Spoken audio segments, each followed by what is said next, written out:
Hey everyone, Mark here. Welcome to my channel. Welcome to this video. And I am finally getting around to giving my very honest, very open review of the Angela tapes. What are the Angela tapes?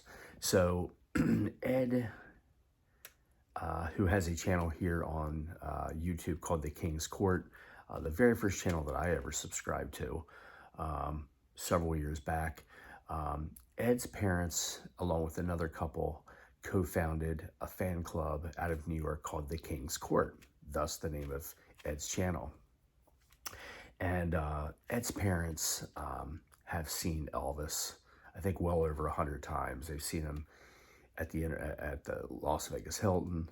They were actually at all 4 shows at Madison Square Garden. How freaking cool is that? So one of these shows is disc 1. Now Ed's mom, what she would do is she would take a tape recorder into the shows, like many people I'm sure did. You have these audience recordings, you have the famous soundboards, the FTV is released, but Ed's mom would take these, make these recordings, put them on cassette tape, and Ed had them transferred digitally, I guess, to these discs and made them for sale and called them the Angela tapes. And a friend of his came up with the label, as you can see, and Ed was so kind to those 10 sets of these, and I got set number 5, as you can see, set 5 of 10, and Ed was so kind to initial it, and he numbered the case and the discs, and each disc accompanies 4 shows. These are all from 1972. So disc 1 has the Sunday, June 11th, 1972 afternoon show at Madison Square Garden. It was the 4th and final show of the 4. And as far as the 4 discs, this one, I think it's because it was in such a huge venue. There was so many people there. At times it does sound, it's kind of hard to hear, but you can hear Elvis, you can hear the crowd reaction. What's really cool is when the 2001 Space Odyssey is played, as soon as you can hear the music and you hear the ba-ba-da-ba, and Elvis comes out, I don't know who it is, but you can hear somebody say, "There he is." And it's just, it gives you that, it like gives you, I'm getting goosebumps just talking about it. But, you know, it's not about, for me at least, it's not so much about the sound quality as the ambiance and the feeling you get listening to these, because you can argue and say, well, you know, it doesn't sound as good as a soundboard or what RCA would have done.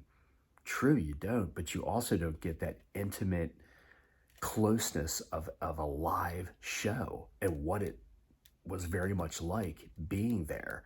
You hear the clapping, you hear the people cheering all around you. Like, that is so unique and so different. And that's what I absolutely love about these concerts. So there's the January or the June 11th show. Now that August, Elvis did an engagement at what was now the Hilton. It had been the International, it was now the Hilton. And Elvis did several shows in August for pretty much the whole month of August. And Ed's mom captured, let's see, is it? Yeah, 3 of them. So you have the Las Vegas Hilton, August, my eyes are so bad, August 28th, 1972, the dinner show. Disc 3 is the Las Vegas Hilton, August 28th, midnight show. And then the August 29th midnight show. Now, what is really cool about disc 2 is, in my opinion, Elvis is not only is he in fine form vocally and performing, he really seemed like he was having a lot of fun in these shows. The 3 August shows, I don't know, 1972 for me was just, as far as his live performances, I think they were second to none. You can argue 1970 was great, which 70 was great. Yeah, that's the way it is shows. But Elvis did a lot of touring in 1972. You had the 4 shows at the Garden, which I think those shows are spectacular. The June 10th afternoon show and evening show, that were released by RCA are my favorites. And Elvis, they were just so high energy. The band sounded great behind them.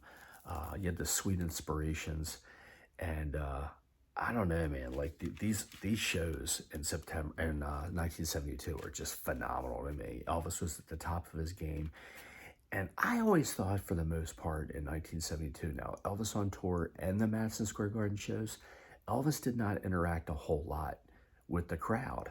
So I was pleasantly surprised to hear how much he talks to the crowd, jokes around with them. And in this second disc, and this is again, the August 28th show, I don't know if he's doing Fever, but you hear somebody scream, and it's like it pierces, you can hear it plain as anything. And Elvis kind of chuckles and the crowd laughs. Well, then it happens again, and I think Elvis says something like, and that's a guy doing that.